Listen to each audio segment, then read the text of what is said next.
Number 18 Michigan has recorded back-to-back shutouts after blanking BYU and Maryland in its last two games. They take on number 13 Northwestern this weekend in the Big House. The two teams ranked first and second overall in the FBS for lowest points per game, the two best defenses there. Skip, you love some college football. You watch everything.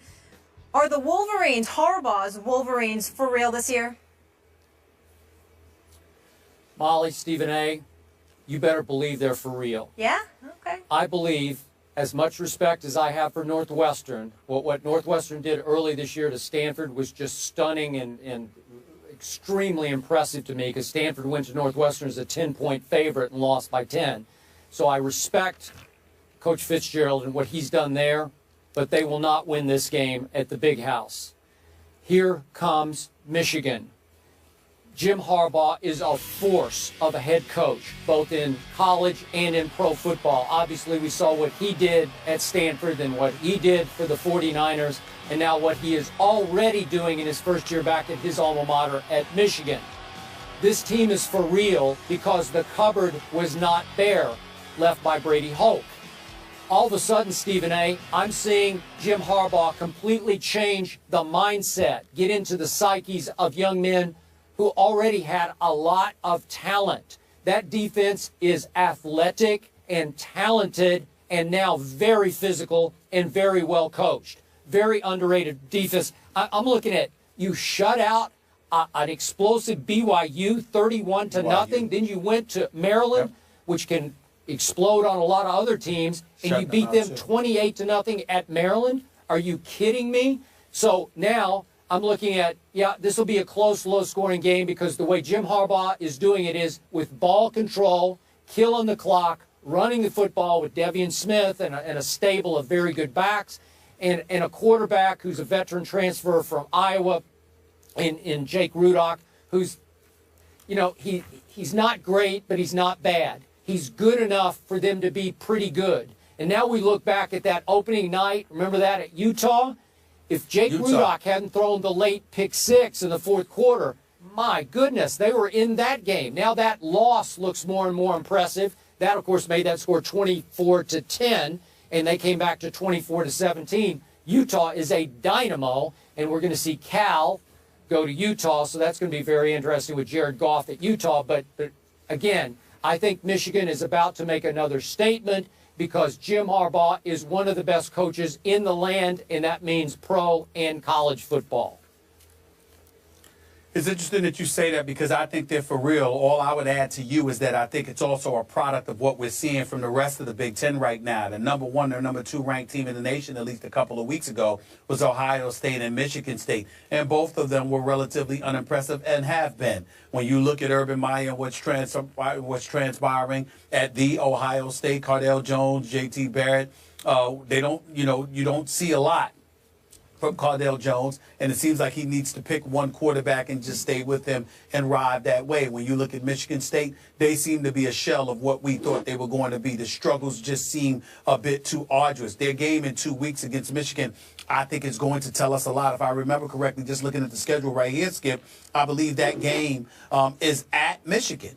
So Michigan State is coming to Michigan. I think that's going to be a big-time game. Yep. That game is October 17th. I'm looking forward to that matchup.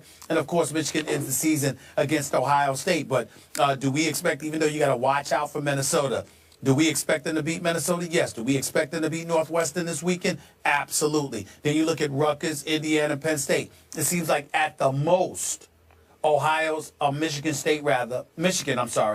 with Jim Harbaugh is going to lose at the most 3 games. The likelihood is that it's only going to be 2 games, and that's going to be obviously a vast improvement from what we've seen from them over the last several years. Last year, you got to remember their numbers in terms of what they was putting forth. Skip, overall, they ranked 112th offensively overall, recording just 333 yards per game. Now it's at about 393. They're putting up over 200 yards rushing per game.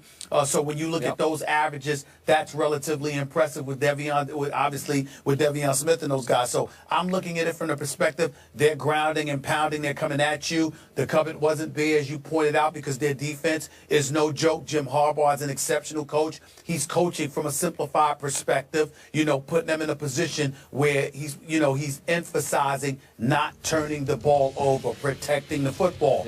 That's where my question mark comes in, because Skip, already this year, Rudock has thrown 6 interceptions already. So even though they're annihilating folks over the last 3 weeks or so, the fact that against the Maryland, just looking at their schedule, the Marylands, the BYUs of the world and others, you still already have 6 interceptions in the first 4 games. To me, that's not a crazy deal, but this is an institution that last year had its quarterbacks throw 10 touchdowns and 18 interceptions. And so for me, I think that's something that Jim Harbaugh is going to pay attention to. I think Rudock has to cut down on those turnovers himself. I think if he does that, we'll see what happens. But I think ultimately, I only see the potential for 2 losses on this schedule. It's Michigan State and Ohio State, and I'm not sure they're not going to beat at least one of those teams. At least one of them. Okay, their last game, you got to remember, they have both Michigan State and Ohio State at Michigan. Both games are at Michigan this year. I think they win one of them. Hey, okay, Jake Rudock will become, he's very experienced because he was a longtime starter, obviously, at Iowa. I think he will become more and more of a low-risk game manager under Harbaugh, and I think they will be effective enough on offense to beat Michigan State at home. I'm still not quite sold that they can beat Cardale and company, because I think Ohio State is just still a little more talented. And last year, sometime in the mid-year, Ohio State caught fire, and I think they will again, and I think they might be a little too much for Michigan, even in the big house late in the year. The Cubs take on the Cardinals tonight in Game 1 of the NLDS. It will mark the first postseason meeting between the two teams. Now, the Cardinals won the season series, but the Cubs won 6 of their last 9 meetings. Skip, we all know this. The Cubs haven't won the World Series since 1908. Is this finally their year? Molly, Stephen A., I said this on the show last week, and I'm going to repeat it. I just have a weird gut feeling this is the year the Cubs finally break through. And as Stephen A. knows, I spent some time in Chicago as the columnist of the Chicago Tribune, which meant I spent a whole lot of time at Wrigley Field. And Stephen A., I've told you before in discussions about the Cubs, I was always amazed at the negativity the fans brought to Wrigley Field. It was almost a cultural crying in your beer fandom of what can go wrong, will go wrong with our little lovable Cubbies, the lovable losers that they were. And I always thought in my years covering the Cubs that mentality infected the psyches of the actual players on the field. They felt such negativity that even at a home opener that they might be losing in the 6th or 7th inning, somebody would hold up a sign saying, wait till next year. And Joe Madden is a wizard at changing a culture. We watched him change the culture in Tampa, and I get the feeling he's already changing this culture with all of his little gimmicks and shticks and games that he plays in the clubhouse. He's making this team finally laugh at the curse of the billy goat instead of letting it infect and deteriorate their psyches. All of a sudden, they've come together, and their body language says that they believe this is their year and they can break through. And when you have this year's Madison Bumgarner on the mound, Jake Arrieta, you know you have a chance every few days of dominating someone, because I'm not sure anybody certainly had a better second half of a season that Jake Arrieta just had. Now you've got a John Lester, who hasn't been just a good postseason pitcher in his past, but a great one. So your 1-2 punch is sensational, and it's going to give everybody the feeling we got a chance this time. Now, I will declare myself, I grew up a St. Louis Cardinal fan. I root for the Cardinals. What they did overcoming so many major injuries this year to win 100 games was all-time phenomenal. But I still think the Cubs are on such an emotional, psychological roll under their new manager. I'm going to say this is it. This is their time. They're going to break through, as you suggested. It might have to be the next round against your New York Mets that you do not love.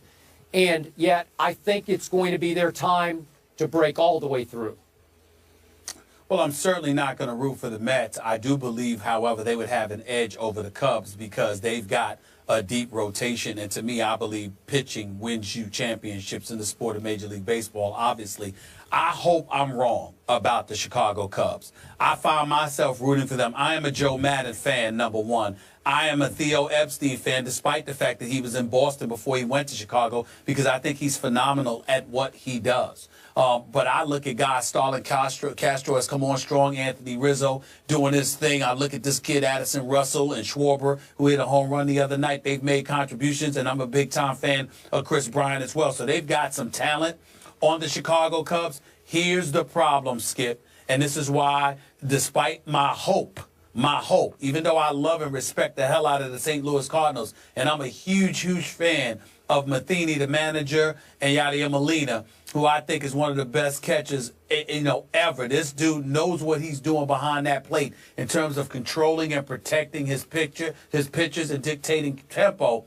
I just believe that the fact that Arrieta can't pitch until Game 3, that only ensures that you're going to see him twice in this series, and I think they need him more than that to beat St. Louis. I think St. Louis is going to win this series unless destiny for the Cubs gets in their way.